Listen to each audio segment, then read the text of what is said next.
जोडता येतील. मला त्यावर फार काही बोलायचं नाहीये.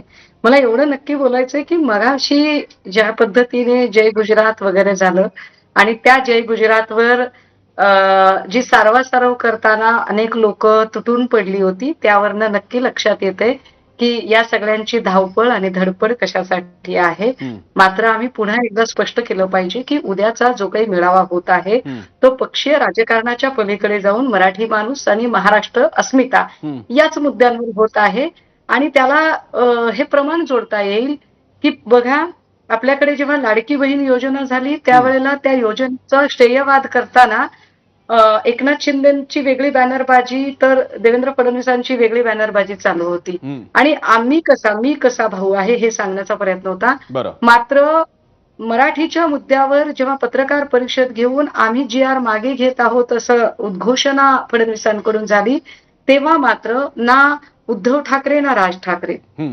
ना इतर कुठला राजकीय पक्ष.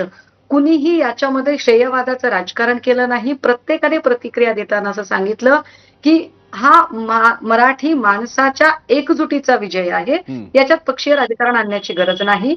इव्हन उद्याच्या मेळाव्यामध्ये सुद्धा कुठल्याही पक्षाचे झेंडे असणार नाहीत बरं. किंवा कुठल्याही पक्षाचा उद्घोष असणार नाही. त्यामुळे मला नाही वाटत, की ज्या पद्धतीने ते काय हिंदू-अहिंदू कारण नितेश राणेचा प्रॉब्लेम असा आहे, की त्या बिचाऱ्याच्या कॉम्प्युटरमध्ये तेवढाच एक प्रोग्रामिंग फिट केलेला आहे. त्याच्या पलीकडचा प्रोग्राम काही सुचत नाही.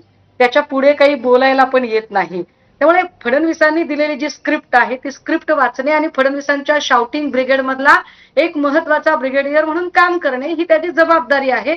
सो मला काही बरं. त्याच्यावर फार व्यक्त व्हावंसं अजिबात वाटत नाही. मी प्रवीण दरेकरांकडे जातो, त्यानंतर राजू वाघमारेंकडे मला काही महत्त्वाचं आज घडलेल्या घटनांना अनुषंगाने त्यांना विचारायचं आहे. पण प्रवीण दरेकरांकडे मी जातो. प्रवीण दरेकर जी आपण सुषमा अंधारे यांचं म्हणणं ऐकलेलं आहे. या पार्श्वभूमीवर उद्याच्या मेळाव्याबाबतीत आपण आपला पक्ष त्याकडे कसं पाहता?